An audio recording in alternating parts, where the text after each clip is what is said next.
झारखंड की वरिष्ठ आईएएस अधिकारी पूजा सिंघल व उनसे जुड़े व्यक्तियों के 20 ठिकानों पर शुक्रवार की सुबह करीब 7 बजे ईडी की टीम ने एक साथ छापेमारी शुरू कर दी है।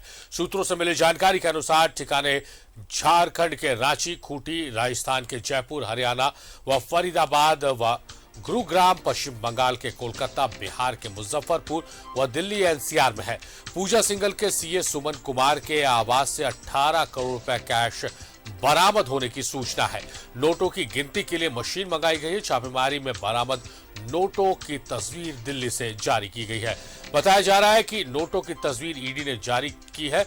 हालांकि न्यूजीलैंड भारत तस्वीरों की पुष्टि नहीं करता है, न इस बात की पुष्टि करता है कि छापेमारी में 18 करोड़ रुपए बरामद किए गए हैं। हम आपको लगातार बता रहे हैं कि पूजा सिंघल और उनसे जुड़े व्यक्तियों के ठिकानों पर छापेमारी हुई है। इस खबर में कहीं कोई किंतु परंतु नहीं है, लेकिन जो 18 करोड़ रुपए जारी होने की, जब्त किए जाने की खबर है, जो जारी की गई है तस्वीर दिल्ली से, इसकी हम पुष्टि नहीं करते हैं।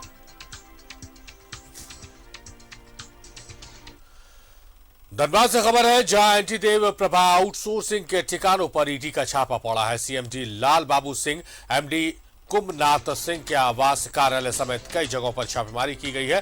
आईएएस अधिकारी पूजा सिंघल से जुड़ा हो सकता है मामला। 2 और व्यवसायी संजय खेमका और मनोज अग्रवाल के ठिकानों पर भी छापेमारी की खबर है।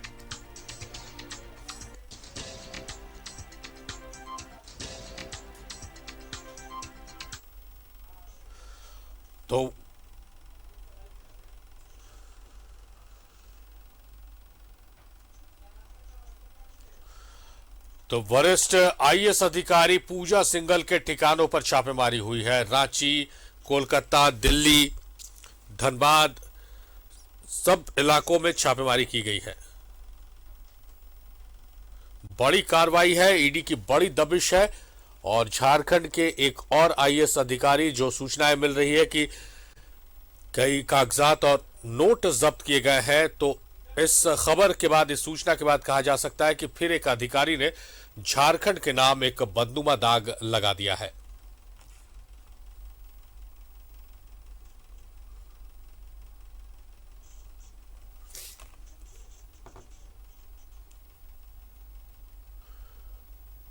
प्रभा आउटसोर्सिंग के ठिकानों पर भी छापामारी की गई है। सीएमटी, एमडी के ठिकानों पर भी ईडी का छापा पड़ा है।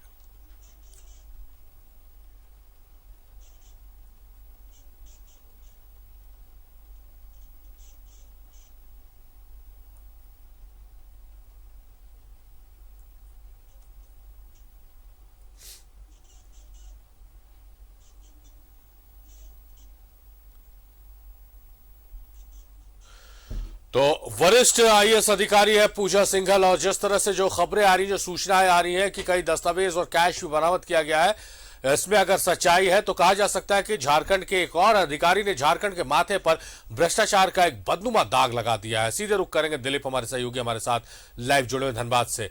दिलीप, एक साथ छापेमारी हुई है कई ठिकानों पर, जो प्रारंभिक जानकारी आ रही कि 20 ठिकानों पर एक साथ ईडी की दबिश हुई है।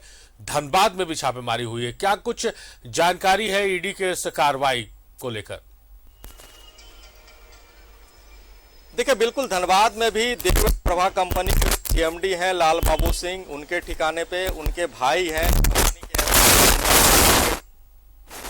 कार्यालय पे सुबह से ईडी की बड़ी कार्रवाई चल रही है और बहुत बड़ी टीम यहाँ पे पहुंची हुई है और छापेमारी लगातार जारी है। देखिए और दिलीप, आपके पास हम लौटेंगे। आपके ऑडियो में कुछ तकनीकी खामियां आ रही हैं। आप अपने कैमरा पर्सन, अपने सहयोगी से आग्रह कीजिए कि उस खामी को दूर करें। हम आपके पास वापस लौटेंगे जानकारियों के लिए।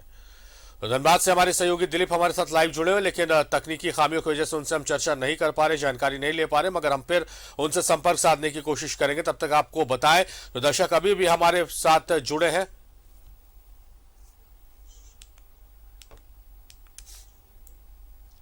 पहुंची है दिलीप, आप बता रहे थे, छापेमारी की जा रही है। हालांकि ईडी की कार्रवाई की कोई भी जानकारी मीडिया तक नहीं आ पाती है, लेकिन क्या कुछ जानकारी ये मिल पाई है कि कितने ठिकानों पर धनबाद में या कोयलांचल में छापेमारी हो रही है? देखिए, अभी तक जो बातें सामने आ रही है, पूरे धनबाद में 1 दर्जन से ज़्यादा ठिकानों पे छापेमारी की जा रही है, जिसमें पहला जो नाम आ रहा है लाल बाबू सिंह, एटी देव प्रभा आउटसोर्सिंग कंपनी है उसके सीएमडी है, उन्हीं के भाई कुमनाथ सिंह है जो एमडी हैं, उनके कार्यालय आवास पे ठिकाने मारे जा रहे। और सूत्र ये भी बता रहे हैं, खबर ये भी आ रही है कि जो दो और व्यवसायी है धनबाद में, एक मनोज अग्रवाल है डेको आउटसोर्सिंग चलाते हैं, दूसरे संजय खेमका है जो संजय उद्योग आउटसोर्सिंग चलाते हैं। इन दोनों के यहाँ ईडी की दबिश हुई, लेकिन इन दोनों की आधिकारिक पुष्टि अभी नहीं हुई। लेकिन लाल बाबू के यहाँ जो टीम पहुंची हुई है, बहुत बड़ी टीम पहुंची हुई है और सुबह 6 बजे से लगातार छापेमारी की जा रही है। और ये कहा जा रहा है, देखिए लाल बाबू के विषय में एक इतिहास में बता दूंगा। करीब 15 साल पहले लाल बाबू कोई बहुत बड़ा नाम नहीं था, वो कुस्तौर एरिया में बीसीसीएल का ठेकेदारी करता था और उस समय वहाँ के महाप्रबंधक डीसी झा हुआ करते थे, उनसे बहुत अच्छी उनकी दोस्ती हुआ करती थी। और उसके बाद से वहां से वो पीछे मुड़ करके नहीं देखा। आज धनबाद में जितने भी आउटसोर्सिंग कंपनियां चल रही है, आधा से ज्यादा पे देव एंड प्रभा का एकाधिकार है, उसका कब्जा है। उसकी राजनीतिक घरानों में भी बहुत बड़ी पकड़ मानी जा रही है और जो आईएएस है, आईपीएस है, उनसे भी उनकी बहुत नजदीकियां रही है। और देखिए एक बात और मैं बता दूं, इनके ऊपर सीबीआई ने बहुत पहले कुस्तौर एरिया में जब घोटाला हुआ था तो उसमें भी आरोपी बनाया था और सीबीआई टीम जांच करने जब गई थी तो उनपे ये हमला हुआ था सीबीआई पे, उसमें भी आरोपी बनाए गए। तो उस वक्त आरके धान यहाँ के एसपी थे, उन्होंने उसे गिरफ्तार करके जेल भी भेजा था। तो कई आरोप पहले से उन पर लगे हुए हैं। और 2001 में एक मामला आया था जब इनकम टैक्स में छापामारी किया था लाल बाबू से जुड़ी कंपनी को लेकर के, तो बस्ता कोला में एक बैंक ऑफ इंडिया है जहां पे 100 करोड़ रुपए अकाउंट में बरामद किए गए थे। बहुत बड़ी आईटी की कार्रवाई मानी जाती है, तो उसमें भी लाल बाबू का नाम आया था, कई अधिकारियों का नाम आया था। और ये कहा जा रहा था कि जो उनके ड्राइवर है, उनकी बेटी है, उनके अकाउंट में भी करोड़ों रुपए थे। तो पहले से ही ये मामला चल रहा था और ईडी ने भी करीब कुछ माह पूर्व लाल बाबू के खिलाफ और जो बीसीसीएल के लोधना एरिया के जीएम है उनके खिलाफ मामला दर्ज किया था।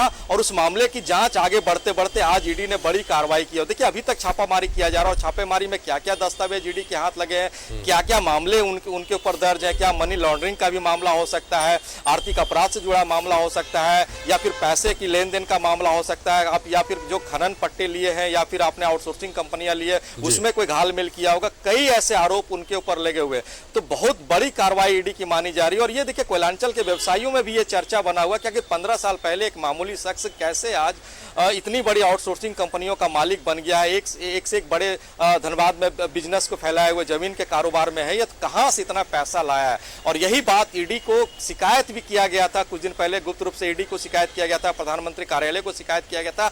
और एक शख्स है, एक महिला है यहाँ पे जो लाल बाबू के पहले काफी करीबी थी, डीसी झा की बेटी है, उनके तरफ से भी हाई कोर्ट में एक एप्लीकेशन दायर किया गया था कि लाल बाबू की संपत्ति की जांच हो, डीसी झा जो उस वक्त के बीसीसीएल के डीटी रहे उनकी संपत्ति की जांच हो सकता है उस मामले को लेकर के भी ईडी संज्ञान लिया और कार्रवाई करे लिए लगातार कार्रवाई की जा रही है। जी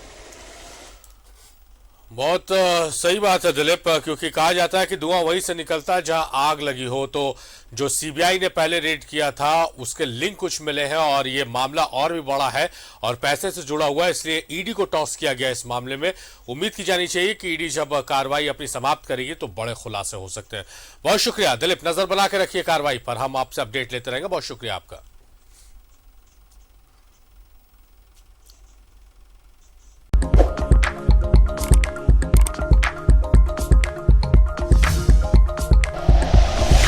like and share videos, subscribe करें हमारा चैनल और प्रेस करें बेल आइकॉन। न्यूज़ 11 भारत, सच है तो दिखेगा।